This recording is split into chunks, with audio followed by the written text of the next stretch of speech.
Hello friends, my self Chandresh Gupta. आज हम लोग डिस्कशन करेंगे केमिस्ट्री क्लास 12 का लेक्चर 4 केमिकल काइनेटिक्स, रासायनिक बलगति। इसके पहले हम लोग 3 लेक्चर डिस्कस कर चुके हैं, जिसमें हम लोगों ने जाना है केमिकल काइनेटिक्स क्या होती है, केमिकल काइनेटिक्स में किसका स्टडी करते हैं, रेट ऑफ रिएक्शंस क्या होते हैं, उनके फॉर्म्स क्या होते हैं, रेट कांस्टेंट को डिफाइन किया था हम लोगों ने। उसके बाद से हम लोग आर्डर, मॉलिक्यूलरिटी और आर्डर को समझने के लिए थियरी अप्लाई किया था, जिसे हम संघट्य सिद्धांत के नाम से जानते हैं। इसके बाद से हम लोगों ने लेक्चर 3 में जीरो आर्डर रिएक्शन, उसके एक्सप्रेशन, हाफ लाइफ पीरियड को डिस्कस किया था। आज हमारा लेक्चर 4 है और इसमें हम पढ़ेंगे first order reaction. First order reaction, प्रथम कोटि की अभिक्रिया। फर्स्ट आर्डर रिएक्शन क्या है? प्रथम कोटि अभिक्रिया कहने का मतलब है, आप जानते हैं, आपको बताया जा चुका है कि आर्डर क्या होता है। आर्डर कहने का सीधा मतलब है कि जो अभिकारक की सांद्रता पे क्या करे, निर्भर करे, यानी अभिकारक की सांद्रता के घातों का योग ही उसका आर्डर होता है। First order reaction, first order reaction प्रथम कोटि की अभिक्रिया को डिफाइन करने के लिए हम कह सकते हैं ऐसी अभिक्रिया जिसमें अभिक्रिया की दर अभिकारक के सांद्रता के प्रथम घात पर निर्भर करता है।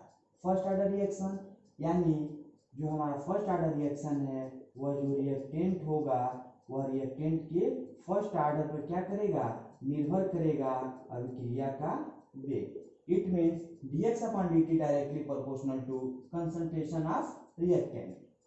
दूसरे शब्दों में, जब किसी अभिक्रिया की दर उसके अभिकारक के जब किसी अभिक्रिया की दर अभिकारक के सांद्रता के प्रथम घात के समानुपाती होता है, उसे हम कहते हैं प्रथम कोटि अभिक्रिया या first order reaction. First order reaction में आप पहले जानते हैं आर्डर क्या है। आर्डर एक प्रैक्टिकली वैल्यू है जिसे देखकर बताया नहीं जा सकता। उसी तरह से हम सभी अभिक्रियाओं को, सभी रिएक्शंस को देखकर नहीं बता सकते कि अभिक्रिया जीरो आर्डर है कि फर्स्ट आर्डर है। तो इसलिए फर्स्ट आर्डर रिएक्शन के कुछ एग्जाम्पल हैं, जैसे C2H5 Cl होता है, तो C2H4 प्लस HCl। जो डिकम्पोजिशन रिएक्शंस होते हैं, जैसे N2O5, यह भी हो जाएगा N2O प्लस हाफ O2, यहाँ से N2O प्लस हाफ O2। इसके बाद से यहाँ से हम H2O2 को ले लें, H2O2 gives H2O plus half O2। यानी कहने का सीधा मतलब है जो डिकम्पोजिशन रिएक्शंस है जिसमें अभिकारक केवल क्या है, एक ही टर्म है अभिकारक की और उसी को क्या करता है, निर्भर करता है। तो इस प्रकार की अभिक्रिया जो होती है, इस प्रकार की अभिक्रियाओं को हम कहते हैं प्रथम कोटि अभिक्रिया, फर्स्ट आर्डर रिएक्शंस। जैसे सभी रिएक्शन को देख लीजिए, बैलेंस है कि नहीं। C2H5Cl है तो C2H4 प्लस HCl। N2O5 है, यहाँ पे बैलेंस कर लीजिए इसे, यह हो जाएगा NO2।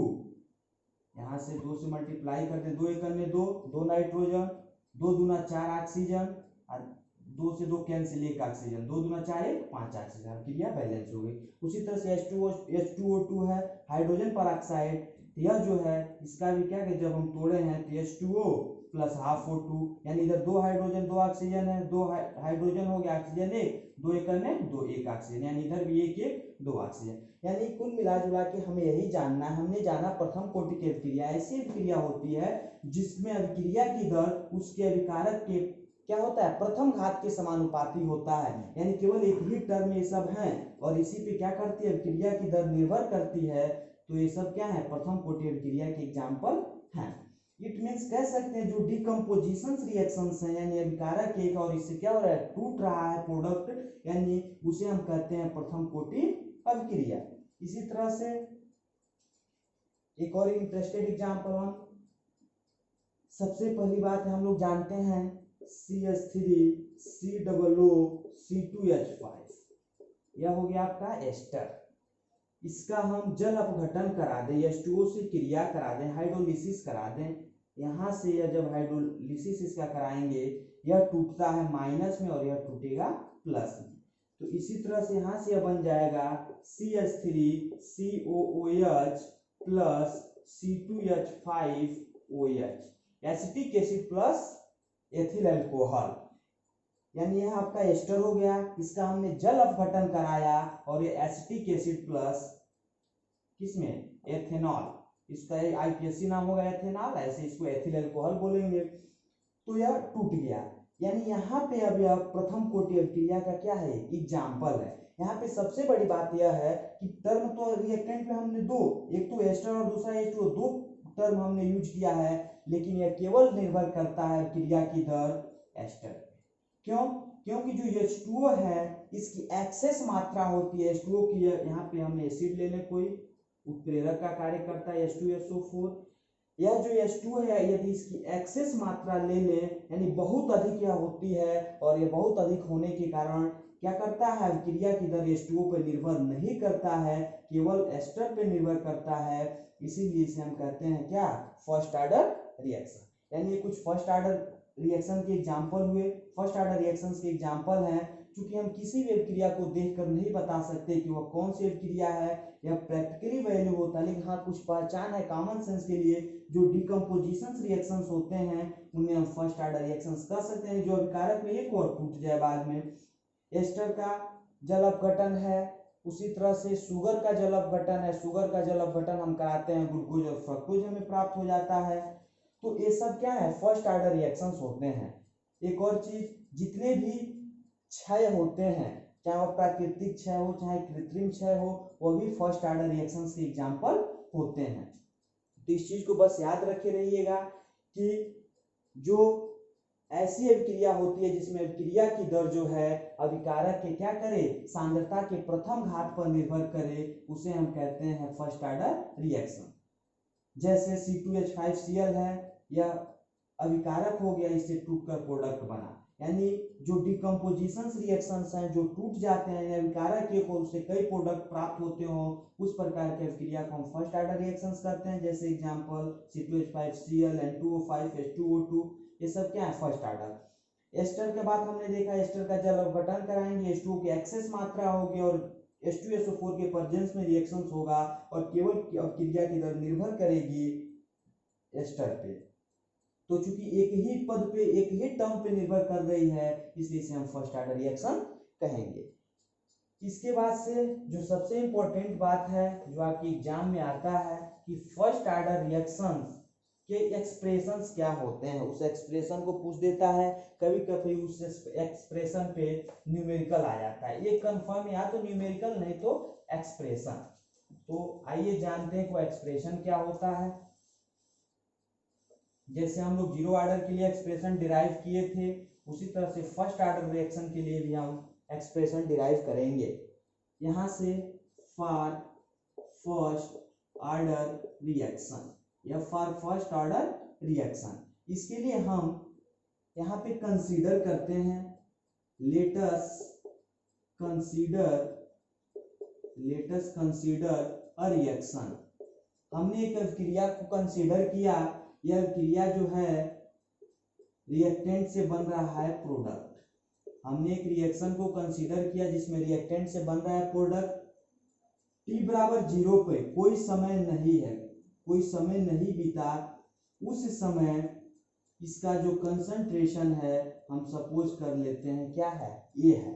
तो प्रोडक्ट 0, कोई समय नहीं हुआ, t समय बाद यह इसका प्रोडक्ट बनता है x, और जब प्रोडक्ट बन गया x तो रिएक्टेंट हो जाएगा A माइनस एक्स। यानी कहने का मतलब है कि हमने एक क्रिया कराना स्टार्ट किया, इनिशियल टाइम में हमने 5 kg कोई रिएक्टेंट लिया और कुछ भी समय न बीता यानी रिएक्शन न हुआ तो प्रोडक्ट हमारा क्या मिला, कुछ नहीं। लेकिन जब भी कुछ समय बीतता है, हम सपोज कर लेते हैं वो समय क्या है, t समय बाद, t समय जो बाद है, तो हमने 5 kg रिएक्टेंट लिया और 2 kg प्रोडक्ट प्राप्त हुआ, तो रिएक्टेंट कितना बचा, 5 में से 2 को घटा देंगे। सेम उसी तरह से हमने एक कंसंट्रेशन लिया, कोई प्रोडक्ट नहीं बना, लेकिन t समय बाद x प्रोडक्ट बना, तो हम इनमें से x को क्या करेंगे, घटा देंगे। यहाँ से अब आप जानते हैं कि अभिक्रिया की दर dx/dt डायरेक्टली प्रोपोर्शनल टू अनुक्रमानुपाती होती है कंसंट्रेशन ऑफ रिएक्टेंट। कि अभिक्रिया की दर अभिकारक की सांद्रता के अनुक्रमानुपाती होती है। तो यहाँ से dx/dt इक्वल टू प्रोपोर्शनलिटी हटाएंगे, कांस्टेंट आएगा k और रिएक्टेंट का जो सांद्रता है वो कितना है ये माइनस एक्स। चूंकि यह प्रथम फर्स्ट ऑर्डर रिएक्शन के लिए हम देख रहे हैं तो फर्स्ट ऑर्डर रिएक्शन यानी यह सांद्रता के प्रथम घात के क्या होगा अनुक्रमानुपाती होगा। तो एक तो सभी पे पावर आता है, एक हम दिखाएं या ना दिखाएं कोई इफेक्ट नहीं पड़ता है। यानी यहाँ से आपको फाइनली मिला dx/dt इक्वल टू k ये माइनस एक्स। यहाँ से इसको पक्षांतर कर लें तो dx/a minus x equal to k और dt को इधर कर दें तो dt। यानी इस टर्म को हमने यहाँ पे ला दिया, इसको यहाँ पे कर दिया। यानी यहाँ से आपको मिल गया d/a minus x equal to k dt। Integrating on the both side, integrating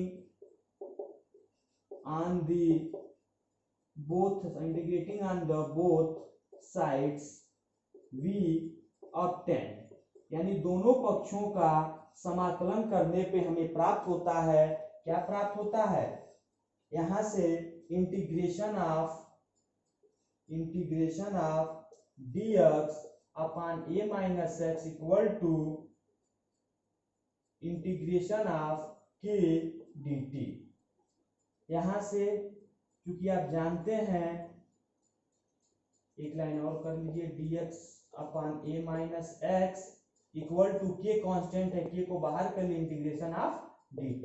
यहाँ से जो dx/a माइनस एक्स का जो इंटीग्रेशन होता है माइनस ln, यानी इसको लाग minus log a minus x, यानी dx/x यहाँ से जो होता है dx/x होता है माइनस लाग x, तो x की जगह a माइनस एक्स है तो minus log a minus x equal to k integration of t का dt का t प्लस कांस्टेंट आएगा c। यानी यहाँ से आपको मिल गया minus log a minus x equal to kt plus c।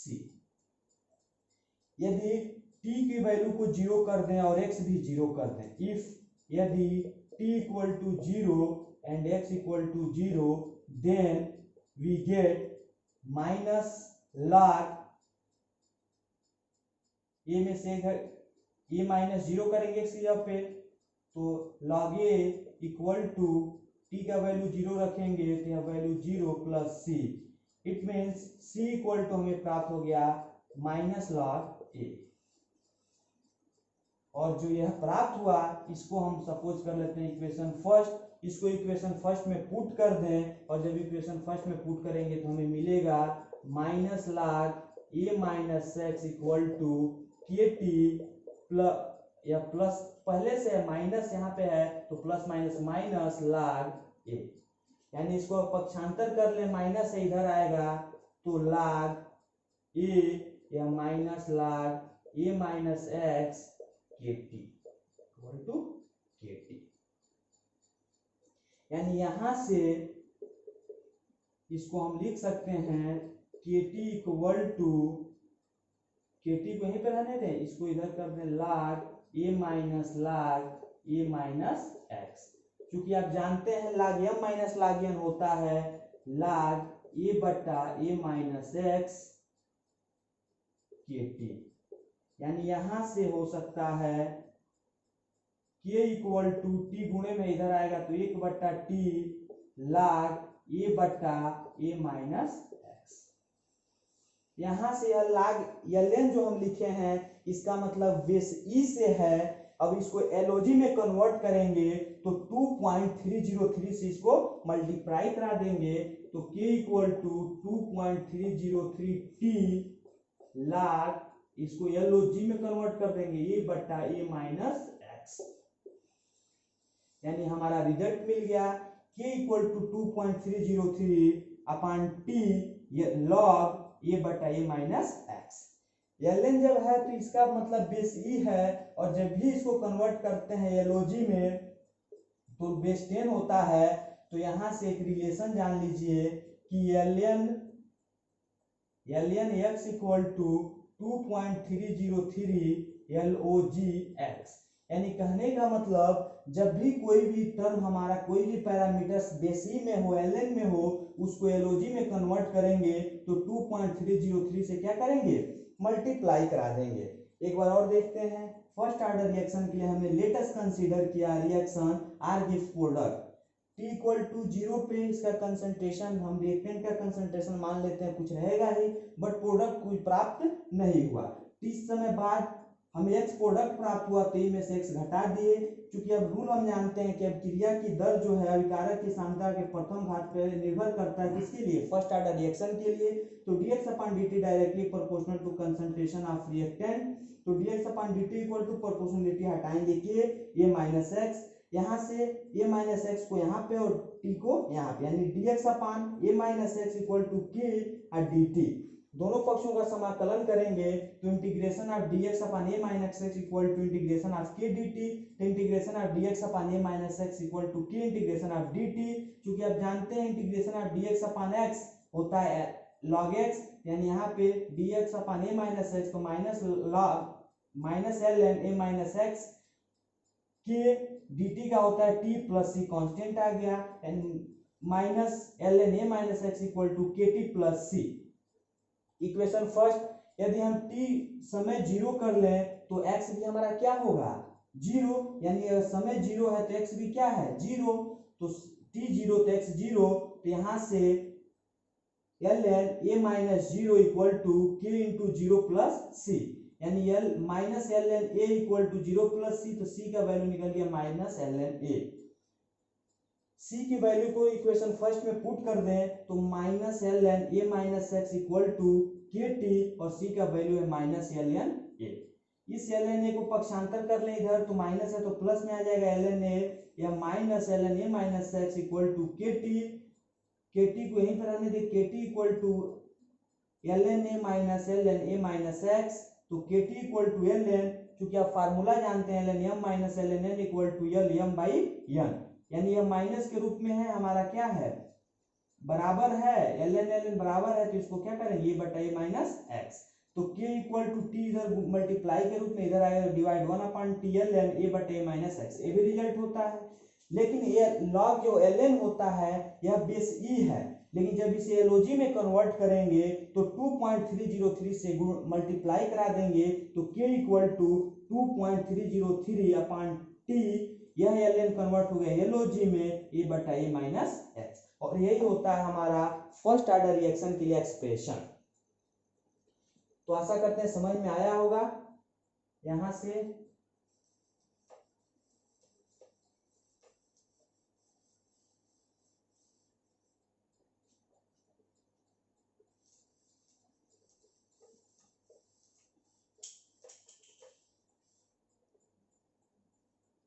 आप एक इंपॉर्टेंट रिलेशन को जानते रहिए, कभी भी ln जो है इसका बेस ही मानते हैं, यानी ln कन्वर्ट होगा अगर log में log में तो 2.303 से क्या होगा मल्टीप्लाई होगा, यानी यह ln बराबर है कब log के जब log में 2.303 का मल्टीप्लाई है। यहां से अब हमने जाना कि फर्स्ट ऑर्डर रिएक्शन के लिए k equal to 1 upon t ln a बटा a माइनस एक्स, यह भी रिलेशन होता है। यदि इसको हम कन्वर्ट कर दें तो k क्या है हमारा रेट कांस्टेंट है 1 अपॉन t, ln को कन्वर्ट करेंगे log में तो यहाँ क्या होगा गुणे 2.303 log a बटा a माइनस एक्स, तो k equal to 2.303 t log log a बटा a माइनस एक्स, यही रिलेशन होता है फर्स्ट ऑर्डर रिएक्शन के लिए। यह बेस ई में है और यह log बेस 10 में है, यही रिलेशन होता है। अब यहाँ से हम लोग फर्स्ट ऑर्डर रिएक्शन के लिए उसके हाफ लाइफ पीरियड को देखें कि फर्स्ट ऑर्डर रिएक्शन जैसे हम लोगों ने जीरो ऑर्डर रिएक्शन के लिए देखा था उसका एक्सप्रेशन, उसका हाफ लाइफ पीरियड के लिए भी देखे थे एक्सप्रेशन। यहाँ पे जब हाफ लाइफ पीरियड की बात आती है फर्स्ट ऑर्डर रिएक्शन के लिए हम हाफ लाइफ पीरियड को देखें तो हाफ लाइफ पीरियड के लिए, क्योंकि रिलेशन आपको ये याद होना चाहिए और आप जानते हैं जब हाफ लाइफ पीरियड की बात आ गई यानी अर्ध आयुकाल, half life period it means अर्ध आयुकाल, तो टी हाफ कर लें, टी की जगह पे क्या कर दें, टी हाफ कर दें, यानी जो हमारा समय वह क्या है आधा हो जाए। तो जब टी हाफ यह होगा हमारा कंसंट्रेशन भी क्या होगा, यानी जो यक्स है वह क्या हो जाएगा एक्स बाई,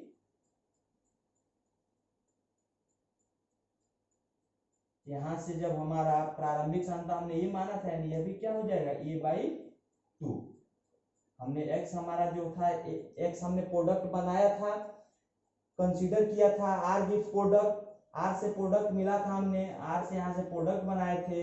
इनिशियल टाइम में यह क्या था, इसकी कंसंट्रेशन को ही माना था, तो प्रोडक्ट 0। जब टी समय बाद देखे थे तो एक्स हुआ था, यानी उस एक्स को भी हम क्या कर दें, आधा कर दें। जब आधा समय, यानी कहने का मतलब हमने कोई रिएक्शन करा रहा है, सपोज कीजिए कि हमने 5 kg रिएक्टेंट लिया है, 0 यानी कोई समय नहीं बीता, उस समय प्रोडक्ट कुछ नहीं हमें प्राप्त हुआ। जब ही टी समय बीता, यानी टी समय कुछ भी आप लीजिए, 5 मिनट बाद प्रोडक्ट हमें प्राप्त हो गया 2 kg, लेकिन वह 5 मिनट को यदि हम 2.5 मिनट कर दें, जब हम समय आधा करेंगे तो हमारा प्रोडक्ट भी क्या होगा, आधा प्राप्त होगा। तो जाहिर सी बात है यानी टाइम को हम हाफ कर दिए तो हमारा जो प्रोडक्ट वो भी क्या होगा ए बाई 2।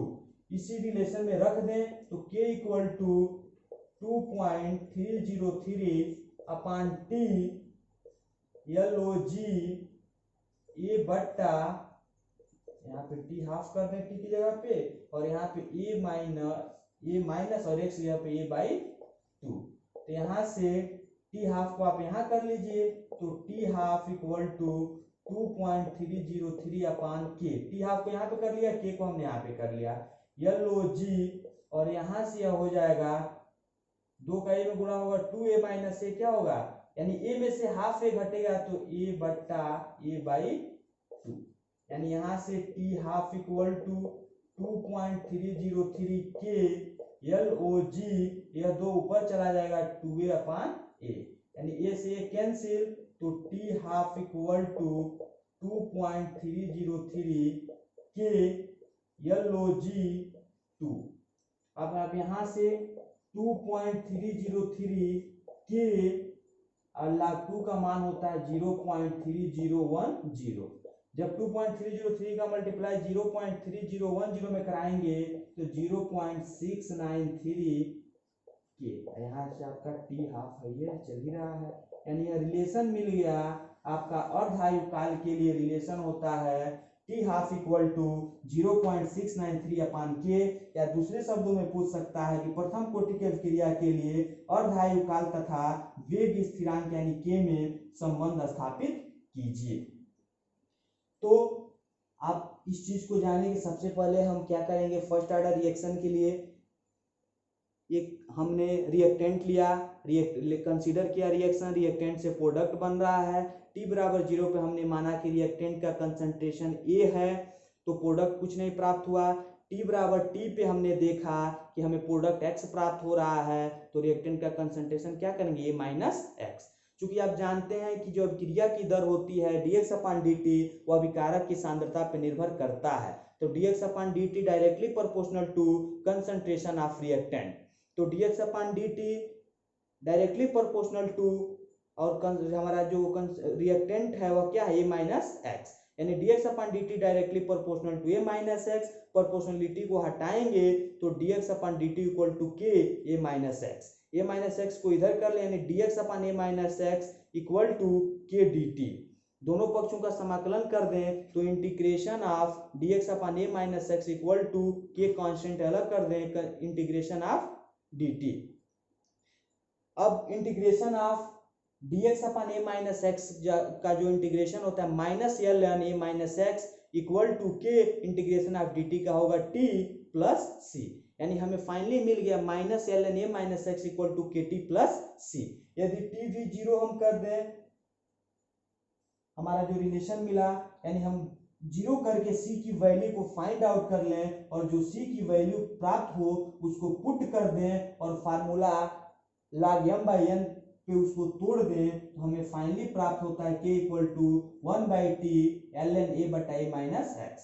अब इसको हम कन्वर्ट कर दें LOG में तो 2.303 से मल्टीप्लाई करा दें, यानी K equal to 2.303 upon T LOG A बटा A माइनस एक्स। यही हमारा होता है फर्स्ट ऑर्डर रिएक्शन के लिए व्यंजक एक्सप्रेशन। हाफ लाइफ पीरियड के लिए यदि हम समय को आधी करेंगे तो जो हमारा प्रोडक्ट वो भी क्या होगा, आधा प्राप्त होगा, जाहिर सी बात है। तो T हाफ किए तो हमने A/2, तो K इक्वल टू 2.303 T के जगह पे T हाफ LOG A बटा A माइनस और x जगह पे A/2। जब इसको सॉल्व किए तो हमें प्राप्त हुआ T half equal to 0.693 upon K। यानी यह रहा आपका हाफ लाइफ पीरियड तथा रेट कांस्टेंट में संबंध। क्या होता है, T half equal to 0.693 upon K।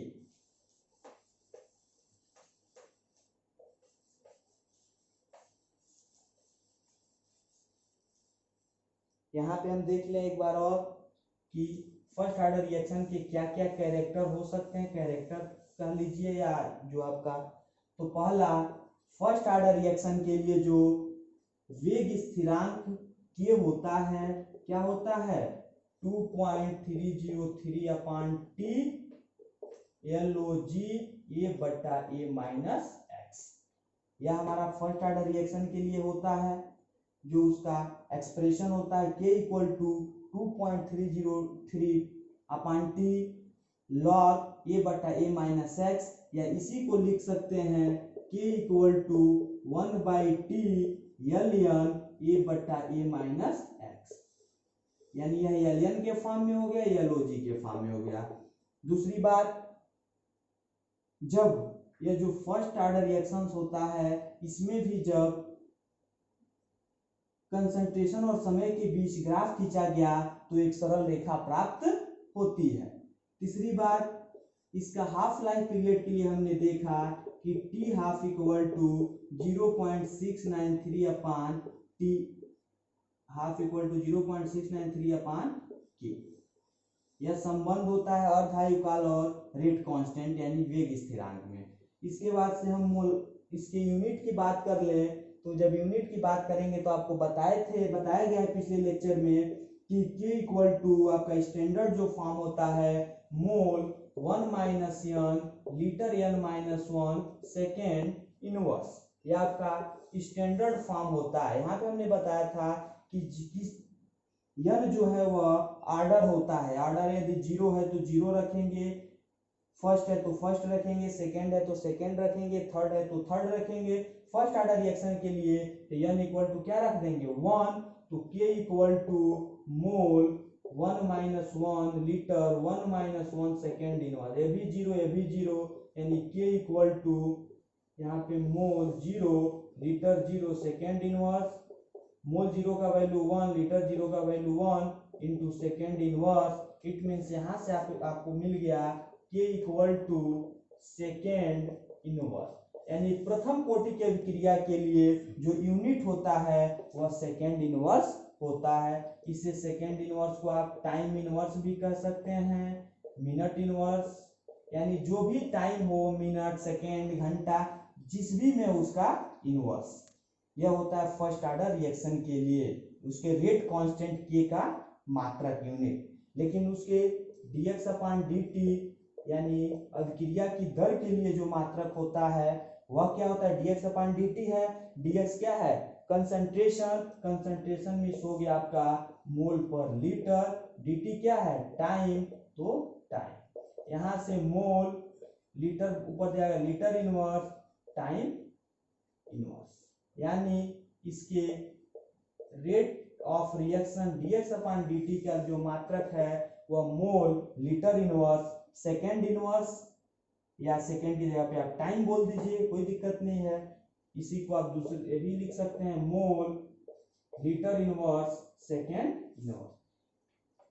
एक बार और समझते हैं इसका कैरेक्टर। पहला, प्रथम कोटि अभिक्रिया के लिए फर्स्ट ऑर्डर रिएक्शन के लिए जो व्यंजक होता है K equal to 2.303 upon T LOG A बटा A माइनस एक्स।